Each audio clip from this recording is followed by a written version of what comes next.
Hey, that was almost perfectly 10 o'clock. It might have been perfectly 10 o'clock. I don't know.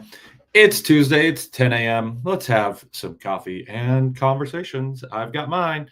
Hopefully, you've got yours. Got some announcements, and then we will jump into Hosea chapter 2, the second half of the chapter. See a remarkable turn, and it's fantastic to see what into the future the Lord is promising. I was going to say endeavoring, but that seems like there's a question of if it will actually occur. But that is not the case. So let's hit our announcements, and then we will jump to Hosea chapter 2 and see what the Lord promises to do. Make sure if you haven't signed up, kids, if you haven't grabbed these to hand out, we want you to invite your neighbor kids, people in your kids in your neighborhood, family friends who have kids, coworkers that have kids, random Starbucks workers that have kids, people that are children that need to know the Lord. Obviously, church kids are great if they go to other churches. That's totally fine. But we want to emphasize and prioritize kids who don't go to church.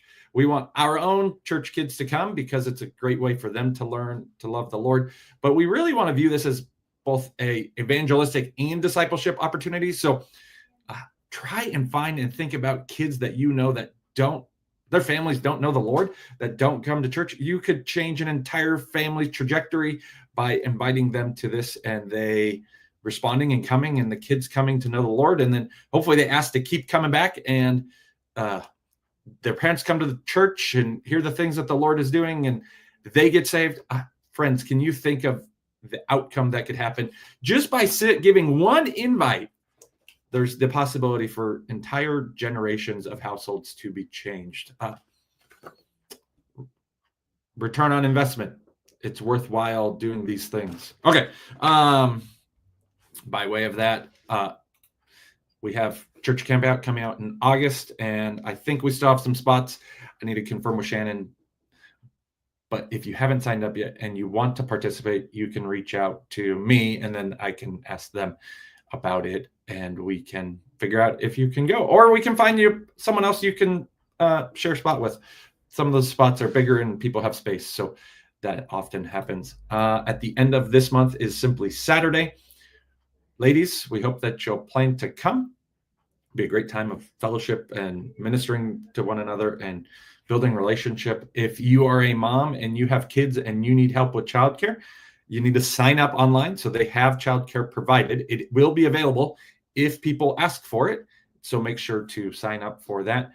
This is also a great opportunity, great event to invite people you know to come to. Maybe you know a believer, a Christian woman that is not actively connected to and participating in a church body. It'd be a great thing you could invite them to.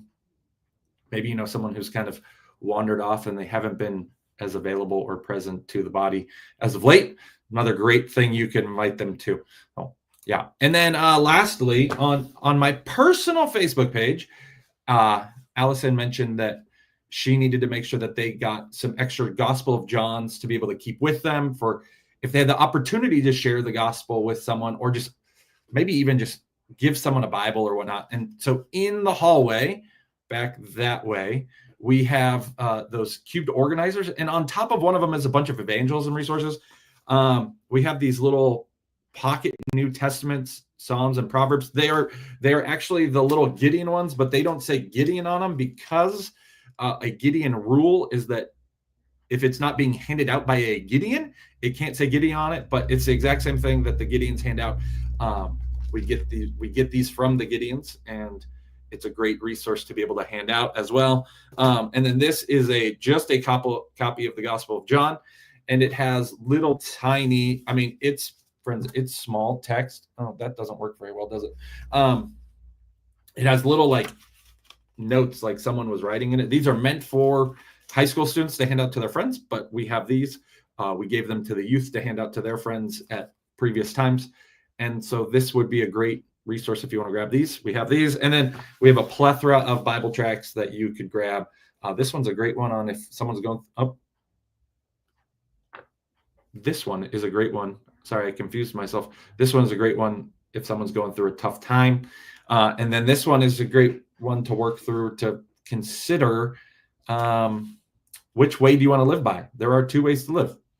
One for God, one not for God. So grab those and use them. And hey, friends, I would love to have the excuse to have to order more evangelism resources.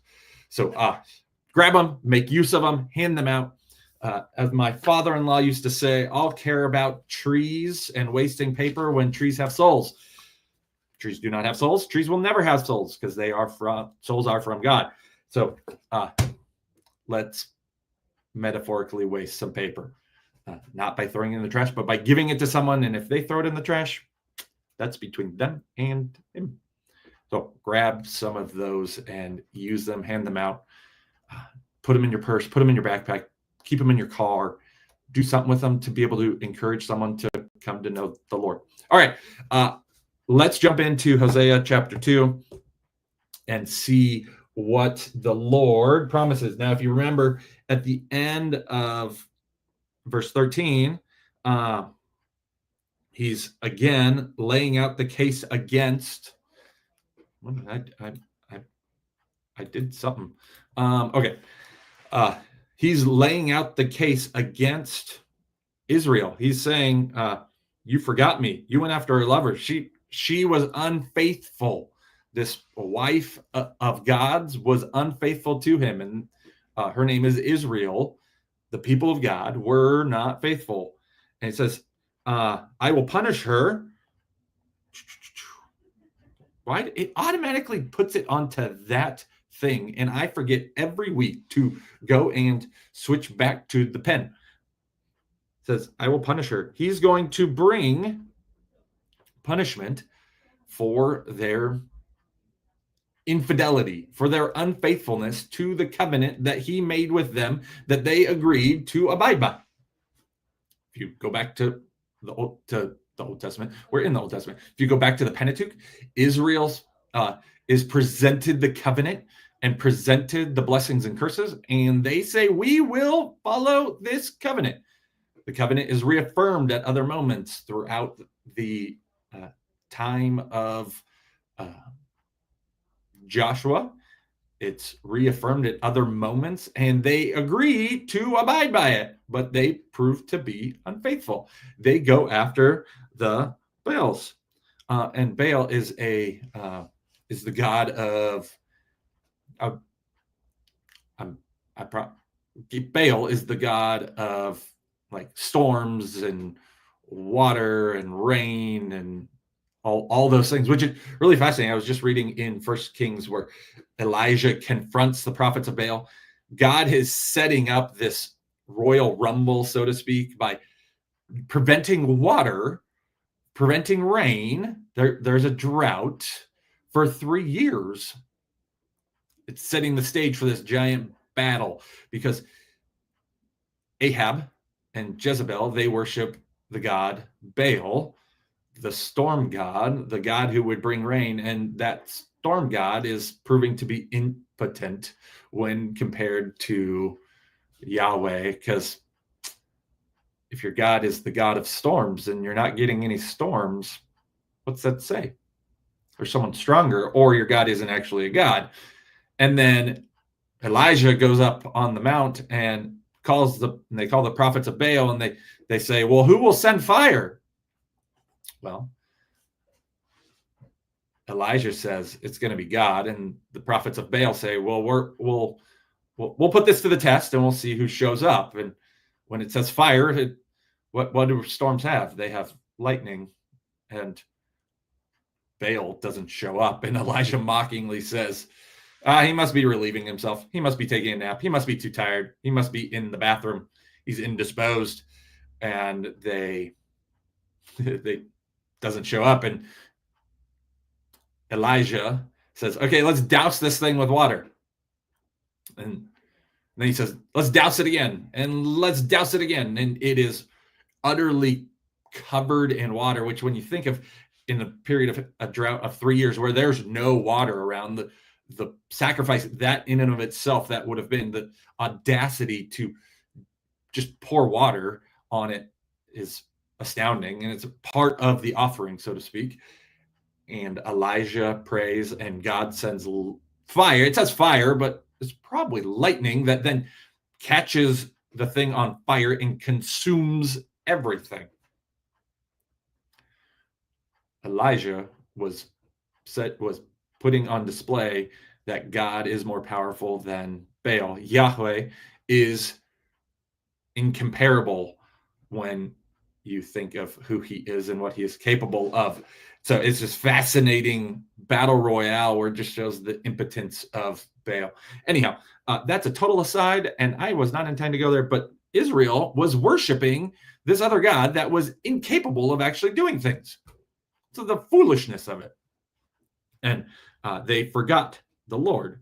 And then the Lord says, therefore, behold, I will allure her and bring her into the wilderness and speak tenderly to her. And there I will give her her vineyards, and make the valley of Achor a door of hope. And there she shall answer it in the days of her youth, as at the time when she came out of the land of Egypt. It's calling back to Exodus. What was their response to what God did? It was to have faith and worship and to be in restored relationship. He's reminding them of what he's done in the past, reminding them of Exodus, Leviticus, Numbers, and Deuteronomy. He is couching it in their history.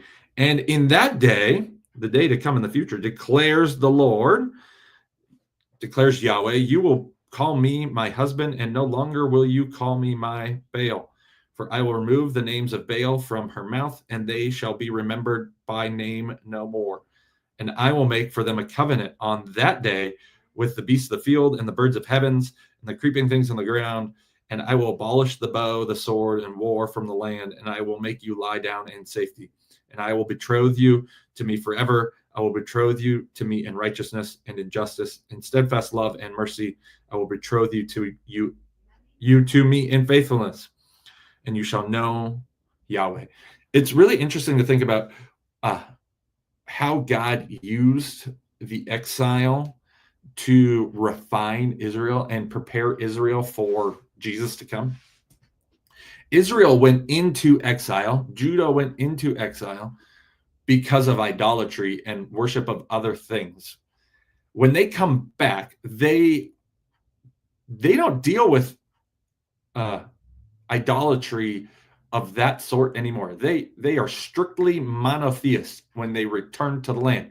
And Jewish people have maintained that aspect of who they are even to this day. They went into exile polytheists, and they returned from exile strict monotheists. It's fascinating to think about that. When they came back, they stopped looking to other gods for their hope.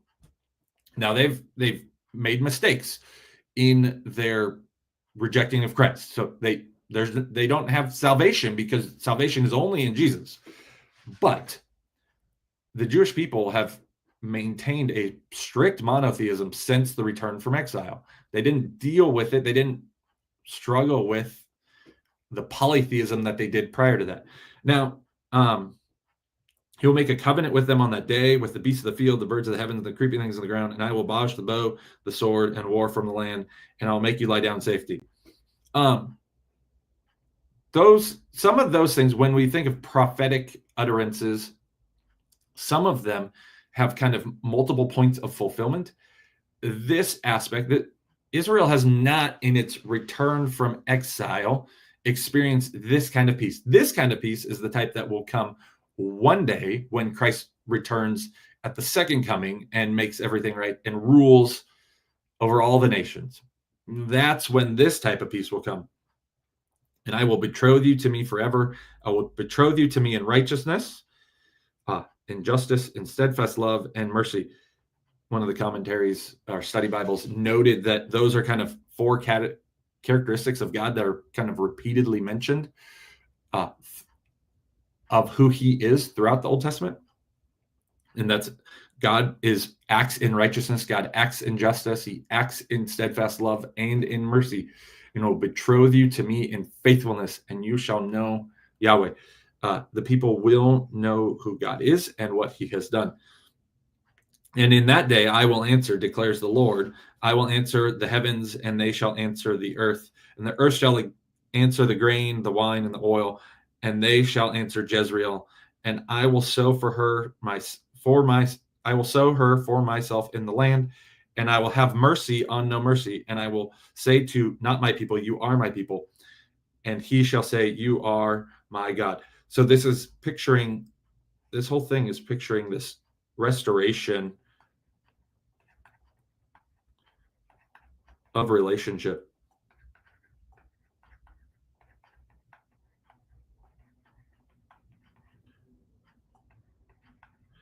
God is going to restore the relationship.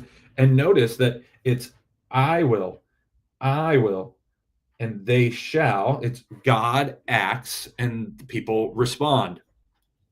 It's kind of the pattern throughout the Bible. God acts and the people respond. God acts and the people respond. God is the initiator of relationship, and we as his people are the responders. I think that's the right word. Responders, or an appropriate word, of that act. He acted for us on our behalf before we even knew we needed it. He provides salvation. He effectually calls us. He woos us to himself. He produces faith in us, and we respond. We are called to draw near to God. So Israel, the people of God, not flesh and blood Israel, but true Israel, as Paul would make the distinction in Romans chapter 9, true Israel and the Gentiles who are grafted into the true people of God will respond and have faith because of what the Lord will do. I will answer the heavens. In that day, I will answer, declares the Lord. He's going to bring Israel into exile and then bring them back. And he's going to do a work in them that they will respond to. Those who are his people, his remnant, will respond to his call and word.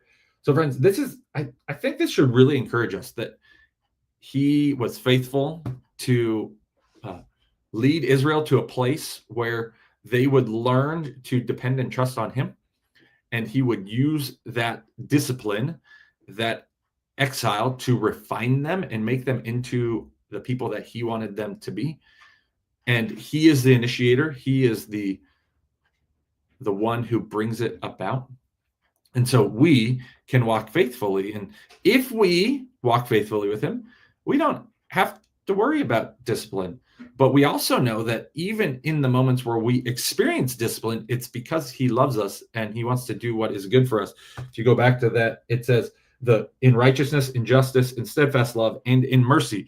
Think of those things like righteousness, doing the right thing, and justice. Those are the kind of the punishment aspect, but the discipline aspect. The discipline aspect is done because of steadfast love, and it shows his mercy, because he ultimately, I'm doing hand motions and you couldn't even see me, that he ultimately is working who he is in an act of love and extending mercy by disciplining his wayward children for his purposes, to restore them to relationship.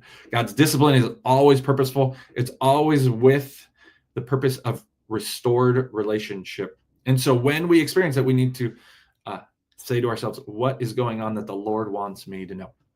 Friends, I hope that this word is an encouragement to you, that God's not just like, they messed up and I'm done with them. No, he will care for and provide for his people.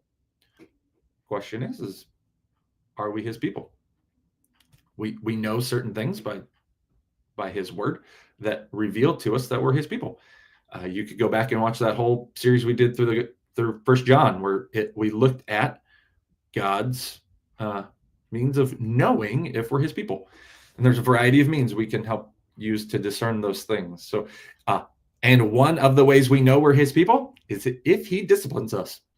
If we don't get disciplined, then we might not be his. So he disciplined Israel because he loved them, disciplines us because he loves us, and he wants what is best for us. His steadfast love endures forever, and it is a wonderfully good thing. So friends, I hope this passage from Hosea encourages you. I hope you have a great rest of your week. If you need anything, if you have any prayer needs, if you have any questions, if we can be of any service to you, let us know, and we will see you on Sunday.